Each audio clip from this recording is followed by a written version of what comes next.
अरे पढ़ल लिखल नहीं है भाई, एकदम घिनैले है। तुम पढ़ल लिखल आदमी रहे तब बोलता है कि अपराध बढ़ गया, तो कोई मानेगा? ये 420 के आरोपी है भाई, इनके बतवा पर कौन भरोसा करेगा?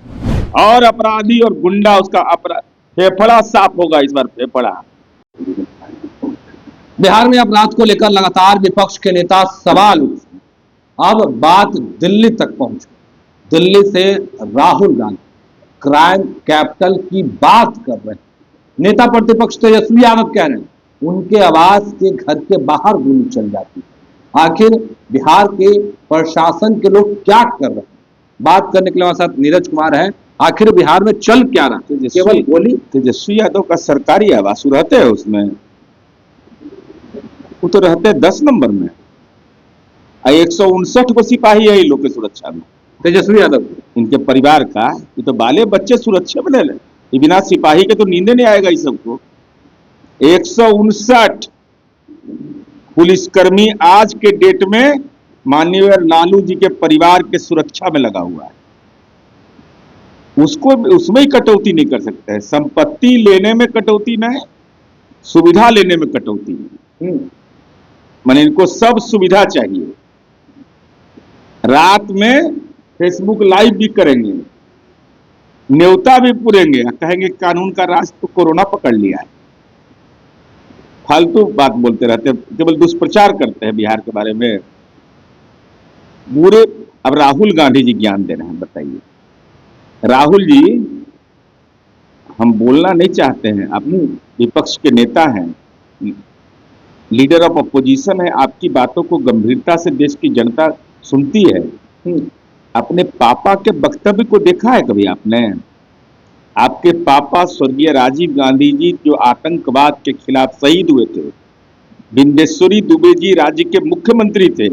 बेतिया में आदरणीय राजीव गांधी जी ने कहा कि बिहार में एक नया उद्योग पनप रहा है, वह अपहरण उद्योग है।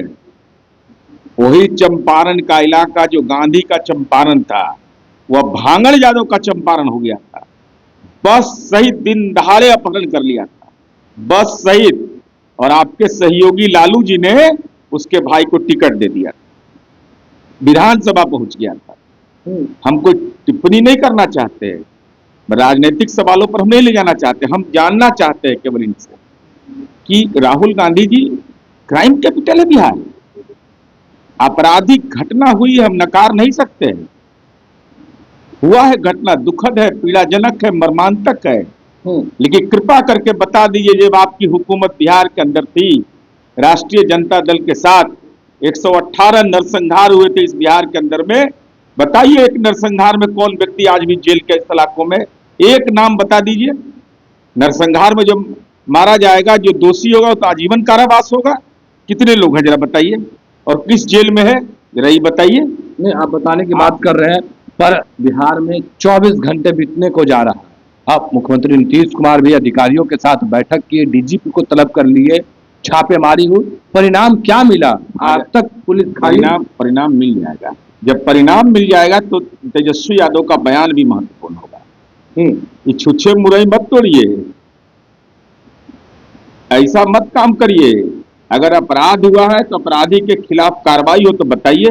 मैं तो चुनौती के साथ कहता हूं, एक आपराधिक घटना के बारे में बताइए कि जिसमें कार्रवाई नहीं हुई है। बता तो रहे थे उनके बेटा की हत्या हो गई, उसमें कार्रवाई नहीं हुई। अरे भाई, कौन घटना में? उनके बेटा को, इनके बेटा को, गोपाल खेमका के बेटे की हत्या हुई थी। अब फिर हम उसको लेकर हम बोलना नहीं चाहते। 8 साल बीत गए, क्या कार्रवाई करवाया? कोई जानकारी नहीं है। एकदम हाजीपुर से जिला में एमएलए हैं, इनको जानकारी है, दस्तावेज है मेरे पास, हाँ कागज है मेरे पास कि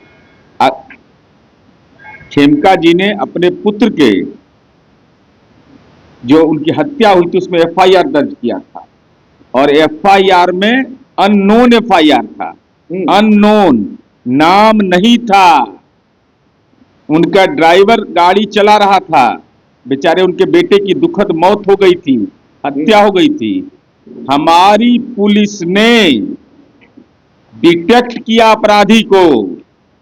कौन अपराधी था? 4 अपराधी पकड़े गए, और बगैर नामजद एफआईआर के हम लोगों ने उसको गिरफ्तार किया और वह उनको याद नहीं है तो नाम लंबा जरे पढ़ लेंगे तो नहीं, अच्छा कह नहीं। रहे थे उनके घर पर पहुंचे थे और कह रहे थे नीरज जी कि 8 साल बीत गए, क्या पुलिस कार्रवाई कर रही है? उनको बता दीजिएगा, क्योंकि बेचारा को मुकदमा तो झेलते हैं, लेकिन क्राइम वाला कम देखते हैं। ये वितलाल यादव के हवाले के लिए थे क्राइम वाला, इनको नहीं मालूम है ना। इनको मालूम रहता था तो ये बताते। अभिषेक कुमार उर्फ मस्तू, पेशर रणधीर कुमार वर्मा, जंगली प्रसाद लेन चौक शिकारपुर वार्ड नंबर 12 थाना चौक जिला पटना, जेल गया। राहुल आनंद उर्फ चिंकू, पेशर स्वर्गीय रंजीत सिंह, बंगाली कॉलोनी पटना सिटी, बेगमपुर चौक जिला पटना। अरुण कुमार सिंह उर्फ अरुण चौधरी, पेशर स्वर्गीय कृष्ण कुमार सिंह, अनजान पीर हाजीपुर। आनंद कुमार उर्फ आनंद चौधरी, पेशर अरुण कुमार सिंह, दोनों चंद्रालय साकिन, सदर हाजीपुर। यह घटना हुई 225/18 21/12/2018 को, और बगैर नामजद अभियुक्त था, किसी का नाम नहीं पड़ा हुआ था, क्योंकि बेचारा नहीं जानता था कैसे नाम देता कोई परिवार का आदमी। पुलिस ने अपराधी को खोज के निकाला, आरोप पत्र समर्पित किया, और एक अरुण चौधरी था, उसके घर पर कुर्की हुई बेरहमी से, तब वो सरेंडर किया था, बाकी तो सरेंडर कर गया था। घटना का कारण, अभियुक्त गण हाजीपुर के आसपास जमीन खरीदना चाह रहे थे, और वही जमीन मृतक गुंजन खेमका भी खरीदना चाह रहे थे, जिस कारण गुंजन खेमका को रास्ता से हटाने के लिए यह हत्याकांड किया गया। तो तेजस्वी यादव कैसे बोले कि कार्रवाई कुछ नहीं है? अरे पढ़ल लिखल नहीं है भाई, एकदम घिनैले है। तुम पढ़ल लिखल आदमी रहे तब बोलता है, जानकारी कुछ। सर कह रहे थे कि कुछ नहीं कर रही है सरकार, हमें भी संवेदना है, अब हम लोगों को कुछ ना कुछ करना होगा।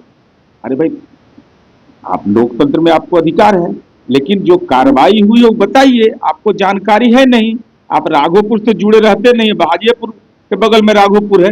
अरे कोई मुद्दा बोलिए तो जानकारी लेके बोलिए, हम ये नहीं कर रहे बिना जानकारी की बात करते हैं तेजस्वी यादव। अरे भाई, ये तो प्रमाण दे दिया, प्रत्यक्ष को प्रमाण।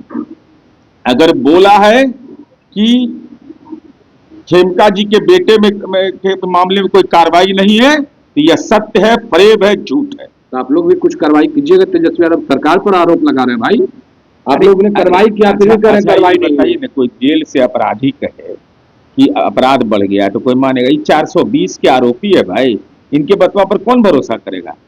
सब नहीं जानता है कि 420 के आरोपी है, तो राजनीतियों 420 भाषा का इस्तेमाल कर रहे हैं। होमवर्क की करवे नहीं करते हैं, होमवर्क नहीं करते हैं, चूंकि कार्यकर्ता तो है नहीं। कार्यकर्ता तो बिना वहां मुस्कुराता नहीं है कोई, वहां तो बिना कुछ। और अपराधी और गुंडा, उसका फेफड़ा साफ होगा इस बार, फेफड़ा कह रहे हैं। पर खेमका जी की हत्या, डिप्टी सीएम कह रहे हैं कि जो प्रशासन में बैठे लोग हैं वो भी बख्शे नहीं जाएंगे। क्यों बख्शे जाएंगे? अब बख्शा गया है।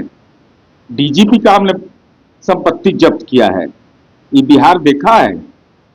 हम तो सरकार से अनुरोध करने जा रहे हैं, इन अपराधियों का केवल कार्रवाई मत करिए, इसकी संपत्ति को जब्त कर करके वहां अनाथालय बनवाइए, वहां छात्रावास बनवाइए, इस सब का आर्थिक साम्राज्य गुंडा का तोड़िए। ये बहुत ही जरूरी है। ये आर्थिक साम्राज्य जब टूटेगा, तब समाज में सड़क पर जब ये आएगा ना, तब आने वाली पीढ़ी प्रभावित होगी कि पापी सबका, ऐसे भ्रष्टाचारी और अपराधी का संपत्ति क्यों रहेगा? सबका संपत्ति जब्त होना चाहिए। और मैं कह रहा हूं कि ये दुखद घटना हुई गोपाल खेमका जी का। मैं कोई राजनीतिक टिप्पणी नहीं करता, कोई तुलना भी नहीं कर रहा हूं, लेकिन उनके पुत्र के मामले में कार्रवाई नहीं होने की बात अगर तेजस्वी यादव ने कहा है, तो इससे बड़ा झूठा कोई राजनीति में नहीं हो सकता, इससे बड़ा कोई फरेब भी नहीं हो सकता है। चलिए, नीरज कुमार से क्या कुछ कर रहे थे वो तमाम बयान हमने आपको सुनाया। देखिए, नीरज कुमार बता रहे हैं, जब तेजस्वी यादव सरकार पर आरोप लगा रहे थे कि उनकी बेटा का भी हत्या हुआ और कार्रवाई नहीं हुई। नीरज कुमार ने नाम गिनवा दिया किन किन पर कार्रवाई हुई, कितने लोग जेल में गए। फिलहाल के लिए इतना ही। आप बने रहे पश्चिम झारखंड के साथ। धन्यवाद।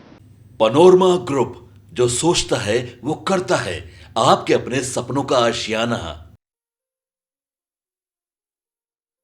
ये लो मुंह मीठा करो, आज मैंने अपना जॉब छोड़ दिया। अब हम पूर्णिया वापस जाएंगे। जॉब छोड़ दिया है?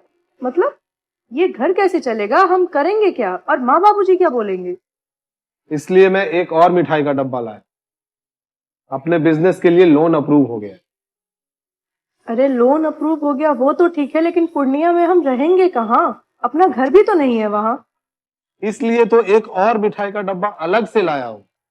हमने पूर्णिया में घर ले लिया है, पूर्णिया के ई होम्स पैनोरमा में।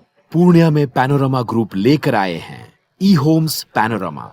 बड़ा घर, आलीशान जिंदगी और अत्याधुनिक सुविधाओं के संग। अरे अरे, अब क्यों मुंह मीठा करवा रही हो? क्योंकि हम घर वापसी जो कर रहे हैं। घर वापसी की खुशी पूर्णिया में ई होम्स पैनोरमा के संग। ई homes panorama, luxurious lifestyle redefined.